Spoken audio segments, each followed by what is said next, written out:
देखिए, आज की वीडियो में बात करेंगे अपन स्टेप मार्किंग के बारे में। अब जो बच्चे 10th और 12th के बोर्ड एग्जामिनेशन देने जा रहे हैं, उनको एक कन्फ्यूजन जरूर से रहता है कि कोई भी क्वेश्चन है, अगर वो हमें पूरा नहीं आ रहा है, हमने उसको आधा कर दिया है, तो ऐसे में हमें कितने नंबर दिए जाते हैं। एंड स्टेप मार्किंग का मीनिंग ये होता है कि आपको हर एक स्टेप के नंबर दिए जाते हैं। अब ये एमपी बोर्ड में होता है या फिर नहीं होता है, वो मैं आपको आगे बताता हूँ, क्योंकि इससे आपका काफी ज्यादा फायदा हो सकता है। एंड जिन बच्चों को इसके बारे में नहीं पता है, उनका यहाँ पर नुकसान भी हो जाता है। प्रॉपर इसको आपको समझ के उसके बाद ही इसका यूज करना चाहिए। पूरी इन्फॉर्मेशन मैं आपको आगे देता हूँ, वीडियो में एंड तक बने रहिए। नए तो सब्सक्राइब जरूर से कर दीजिएगा, नोटिफिकेशन आइकन ऑन करके रखिएगा। एमपी बोर्ड एग्जामिनेशन की ऐसी इन्फॉर्मेटिव वीडियोस मैं आपको आगे प्रोवाइड करता रहूंगा। अब देखिए, स्टेप मार्किंग की अपन बात कर रहे हैं, तो इसका नेम से आपको समझ में आ रहा होगा कि हर एक स्टेप के इसमें आपको मार्क्स दिए जाते हैं। अब ये एमपी बोर्ड में होता है या फिर नहीं होता है, वो मैं आपको आगे बताता हूँ, क्योंकि ये कॉपी चेकिंग के टाइम पर काफी ज्यादा इंपॉर्टेंट हो जाता है। जो बच्चे 10th और 12th के बोर्ड एग्जामिनेशन दे रहे हैं, उनको एक कंफ्यूजन जरूर से रहता है कि हम जो भी स्टेप कर रहे हैं, अगर कोई क्वेश्चन हमसे पूरा नहीं बन रहा है, हम उसको आधे करके आए हैं, तो ऐसे में हमें कितने नंबर दिए जाएंगे। तो नेम से आपको जो समझ में आ रहा है स्टेप मार्किंग, तो यहाँ पर हर एक स्टेप के कुछ ना कुछ नंबर फिक्स होते हैं। अगर आपका आखिरी में आंसर नहीं आता है, पूरा क्वेश्चन आपने कर दिया है, तो ऐसे में भी कुछ ना कुछ नंबर तो आपको दिए जाते हैं। यानी कि यहाँ पर आपको सीधे 0 ना दे के 1, 2 या 3, 4 नंबर आपको दे दिए जाते हैं। 4 नंबर का क्वेश्चन है तो हो सकता है कि 2 दिए जाए, पर ये जो स्टेप मार्किंग होती है, ये बस कुछ ही सब्जेक्ट में होती है। जरूरी नहीं है कि हर एक सब्जेक्ट में स्टेप मार्किंग की जाए। एंड एमपी बोर्ड में भी स्टेप मार्किंग होती है। इसमें आपको डरने की जरूरत नहीं है, परेशान होने की जरूरत नहीं है। क्वेश्चन आपसे आधा बन रहा है, आप आधा करके आइए, कुछ ना कुछ नंबर आपको दिए जाएंगे। पर बात वही है कि कुछ ही सब्जेक्ट में आप इसका फायदा उठा सकते हैं।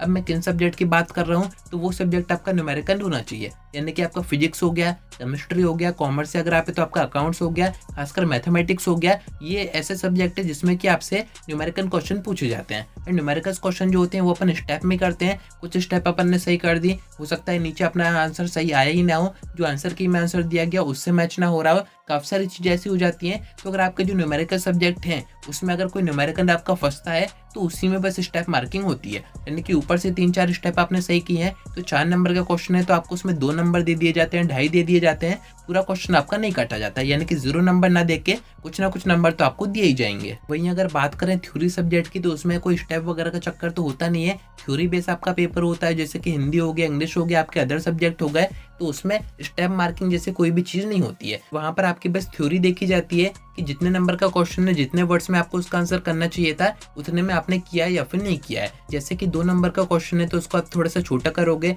3 नंबर का है तो उसको आप थोड़ा और बढ़ाओगे, 4 नंबर का है तो थोड़ा सा और वो बढ़ जाएगा। यानी कि यहाँ पर आपकी थ्योरी देखी जाती है कि आपने नंबर के हिसाब से सही थ्योरी बनाई है या फिर नहीं बनाई है। बाकी कुछ क्वेश्चन ऐसे भी होते हैं जिसमें कि पॉइंट्स वगैरह होते हैं, तो वहां पर स्टेप मार्किंग हो जाती है। जैसे कि अगर कोई भी क्वेश्चन के 10 पॉइंट है, आपने 5 ही किए हैं, आपने 8 ही किए हैं, बाकी आपको याद नहीं आ रहे हैं, तो ऐसे में भी 1-2 नंबर काट के पूरे नंबर आपको दे दिए जाते हैं। थ्योरी में इसका ज्यादा यूज नहीं होता है। स्टेप मार्किंग आपकी न्यूमेरिकल सब्जेक्ट में सबसे ज्यादा यूज होती है, जिसका बेनिफिट आपको एमपी बोर्ड एग्जामिनेशन में भी दिया जाता है। तो परेशान होने की जरूरत नहीं है। जितना भी क्वेश्चन आपसे बन रहा है, आपसे आंसर सही नहीं आ रहा है, पर स्टेप आपने पूरी सही की है। अगर आपके न्यूमेरिकल आ रहे हैं, उसमें आपने फॉर्मूला वगैरह सही मेंशन किया है, तो ऐसे में भी कुछ ना कुछ नंबर तो आपको दिए जाएंगे। अगर आपने उसका डायग्राम बना दिया है, कुछ ऐसे क्वेश्चन आते हैं जिसमें कि अपन को डायग्राम भी बनाना होता है, उसके बाद ही क्वेश्चन आगे होता है, तो उनके नंबर भी आपको प्रॉपर दिए जाते हैं। यानी कि क्वेश्चन तो आपको सारे अटेम्प्ट करने हैं, जितने भी आपसे बने उतने करने हैं, कुछ ना कुछ नंबर आपको सभी में दिए जाएंगे। तो उम्मीद है कि आपको सारी बातें समझ में आ गई होंगी। आज की वीडियो में इतना ही। कोई डाउट आता है कमेंट करके पूछ सकते हैं, या फिर आप मुझसे इंस्टा पर डीएम करके बात भी कर सकते हैं।